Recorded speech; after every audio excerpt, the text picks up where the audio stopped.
No American has ever been more truly American than Abraham Lincoln. Out of our young but rich history, it's his life a story filled with failure, triumph, and profound tragedy that we choose to believe in. His story embodies a fundamental American belief that any person, blessed by the freedom of this country, can rise as high and as far as their talent and hard work will take them. It was through Lincoln's writing and his powerful speeches that a unique and distinctive American voice emerged on the world stage. This voice was no longer deeply tied to European traditions of thought and writing. It was new, distinct, and its rhythm and style were as bold as the ideas it carried. Like the man himself, his words started out coarse and plain. But over time, and with tremendous effort, an undeniable eloquence emerged. His journey began in a one-room log cabin in Kentucky, born to parents who could neither read nor write. The frontier was a harsh classroom, offering little in the way of formal education. Lincoln once said he had less than a year of schooling in total. But what he lacked in formal instruction, he made up for with an insatiable hunger for knowledge. By the light of the fireplace, he would read anything he could get his hands on: the Bible, Shakespeare, histories.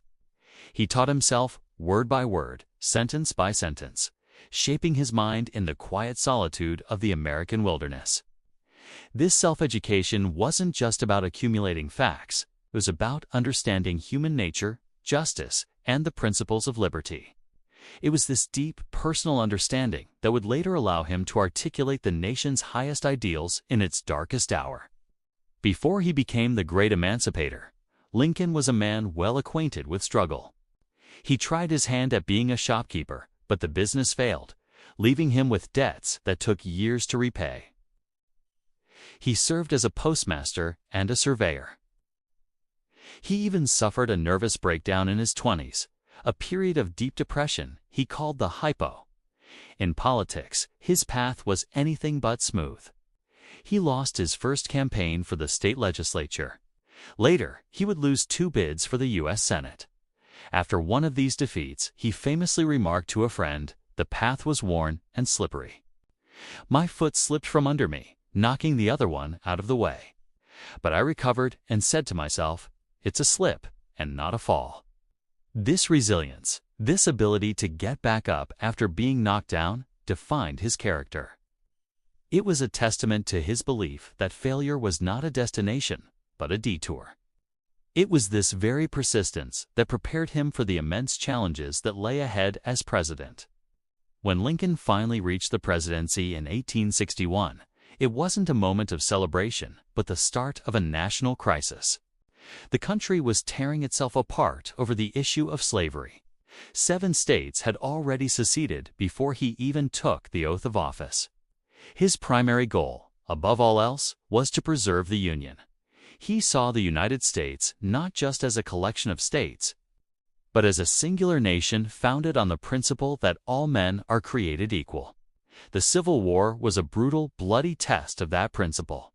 It was a crucible that would forge a new, more perfect union or shatter the American experiment forever.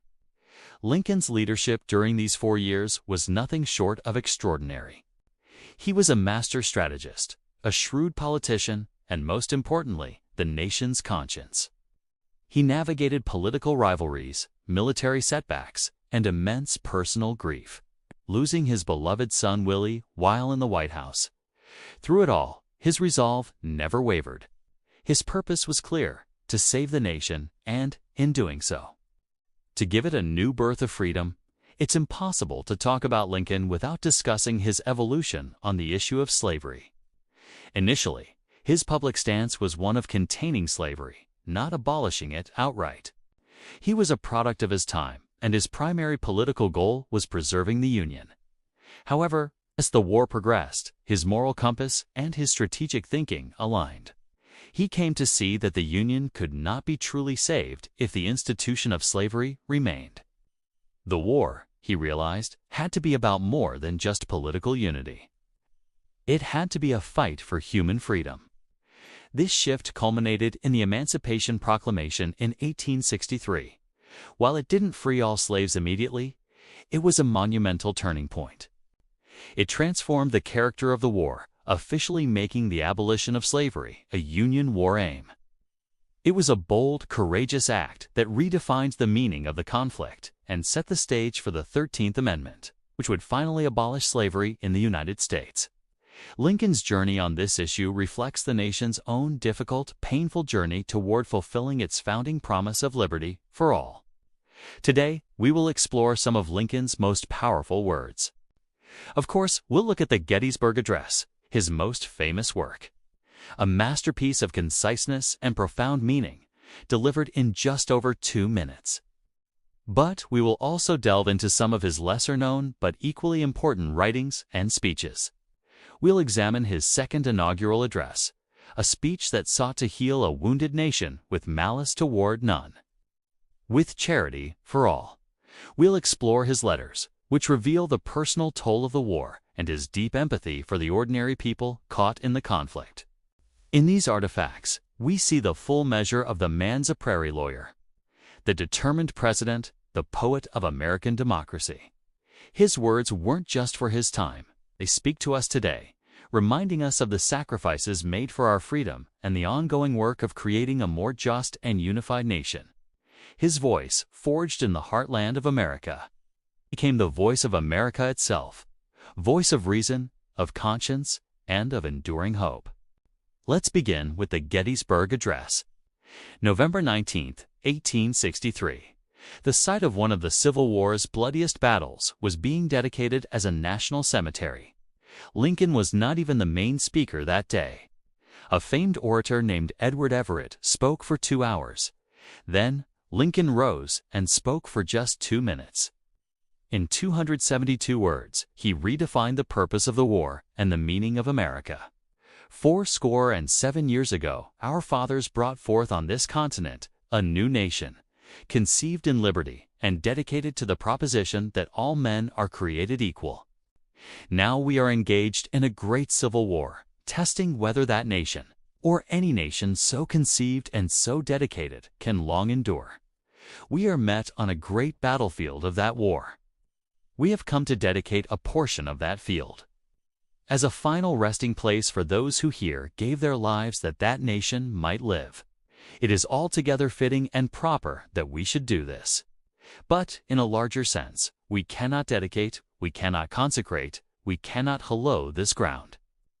The brave men, living and dead, who struggled here, have consecrated it, far above our poor power to add or detract.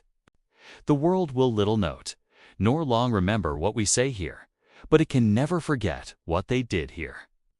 It is for us, the living, rather, to be dedicated here to the unfinished work which they who fought here have thus far so nobly advanced.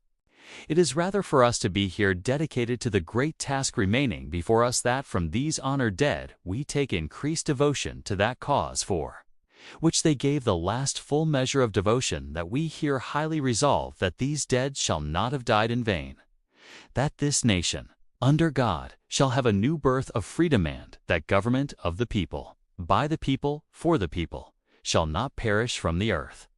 Lincoln believed his speech was a failure. The crowd's reaction was brief, and he reportedly told a friend, "That speech won't scour. It is a flat failure." He could not have been more wrong.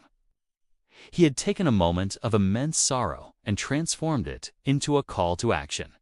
He linked the sacrifice of the soldiers at Gettysburg directly to the founding principles of 1776, framing the war as a struggle to ensure the survival of democracy itself. The phrase "a new birth of freedom" was crucial. It signaled that the war was no longer just about preserving the past, but about creating a better future, one where the promise of equality would be extended. And his final words, "Government of the people, by the people, for the people," became the most famous definition of democracy ever written. It's a testament to how, with great effort and deep conviction, simple words can achieve a timeless and undeniable eloquence. His life was tragically cut short just as the nation was beginning to heal. On April 14, 1865, only days after the Confederate surrender, he was assassinated. The man who had saved the Union would not get to see it fully reconstructed, but his legacy was secure. Abraham Lincoln, the boy from the log cabin, the failed shopkeeper, the resilient politician, had become the soul of the nation. He reminds us that greatness can emerge from the humblest of origins, that failure is a part of the journey to success, and that the work of democracy is never truly finished. It is for us, the living, to continue that work. Thank you for joining us on this journey through the life and words of Abraham Lincoln. If you found this story inspiring, please like this video and subscribe to our channel for more deep dives into the figures who shaped our world. Let us know in the comments which of Lincoln's words means the most to you. Thanks for watching.